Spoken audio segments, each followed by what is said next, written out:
शेट्टी साहेब, काल प्रहार जनशक्ती पार्टीने आमदार लोकांच्या दारात जाऊन शेतकरी कर्जमाफी संदर्भात आंदोलन केले आहे. तसंच स्वाभिमानी शेतकरी संघटना त्या संदर्भात काही आंदोलनाची काही दिशा ठरवणार आहे का? स्वाभिमानीचाही असाच निर्णय झालेला आहे. कारण महायुतीनं विधानसभेच्या निवडणुकीच्या काळामध्ये जाहीरनाम्याद्वारे शेतकऱ्यांना संपूर्ण 7/12 कोरा करून देण्याचं आश्वासन दिलेलं होतं. त्याचबरोबर हमीभावाच्या 20% अनुदान देण्याची घोषणा केलेली होती. या दोन्ही घोषणा हवेत विरलेल्या आहेत. राज्यामध्ये एकूण 45 लाख कर्जदार शेतकऱ्यापैकी 23 लाख शेतकरी 31 मार्च अखेर थकबाकीदार झालेले आहेत आणि त्यांची आर्थिक कोंडी झालेली आहे. ते आशेवर बसलेले होते सरकार 7/12 कोरा करेल, परंतु सरकारनं वाटाण्याच्या अक्षताच द्यायचं काम केलेलं आहे. त्यामुळं शेतकरी आता आक्रमक झालेला आहे. सध्या आमची जनजागृती चालू आहे. यापुढं ज्या पद्धतीनं प्रहार जनशक्तीनं सत्ताधारी महायुतीच्या आमदारांच्या दारात आंदोलन केलेलं आहे, आम्ही महायुतीच्या मंत्र्यांना आणि नेत्यांना जाहीर कार्यक्रमामध्ये जाऊन विचारणार आहोत की तुमची अवकात नव्हती, तुम्हाला जमत नव्हतं तर हे आश्वासन का दिलं.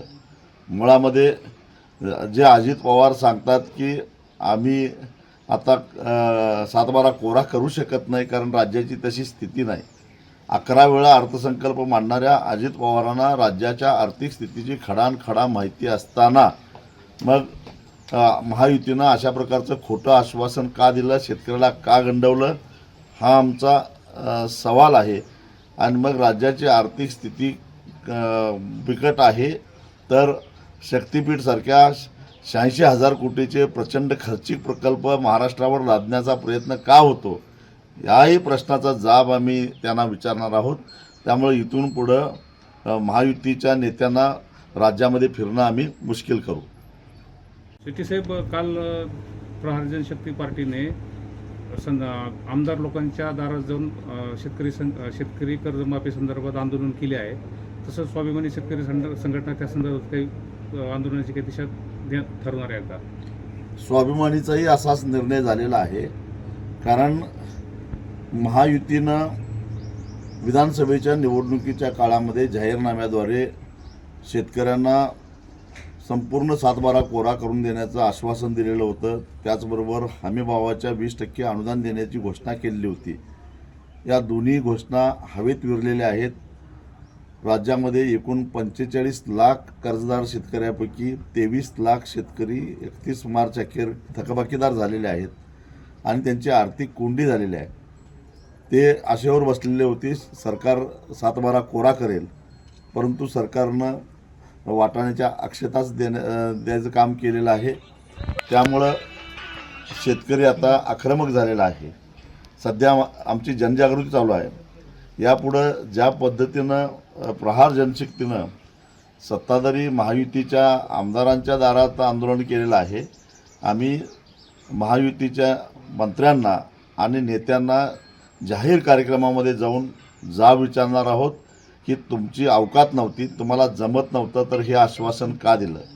मुळामध्ये जे अजित पवार सांगतात की आम्ही आता 7/12 कोरा करू शकत नाही कारण राज्याची तशी स्थिती नाही. 11 वेळा अर्थसंकल्प मांडणाऱ्या अजित पवारांना राज्याच्या आर्थिक स्थितीची खडानखडा माहिती असताना मग महायुतीनं अशा प्रकारचं खोटं आश्वासन का दिलं, शेतकऱ्याला का गंडवलं, हा आमचा सवाल आहे.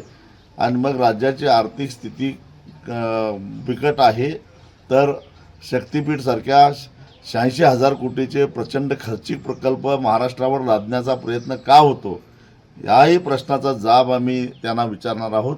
त्यामुळे इथून पुढं महायुतीच्या नेत्यांना राज्यामध्ये फिरणं आम्ही मुश्किल करू. माणिकराव कोकाट्यासारख्या बोलभांड आणि बेताल वक्तव्य करणाऱ्या मंत्र्याला खरं तर आता मंत्रिमंडळात ठेवूच नाही. अजितदादांनी समज देऊनसुद्धा त्यांचं बेताल वक्तव्य काही थांबलेलं दिसत नाही.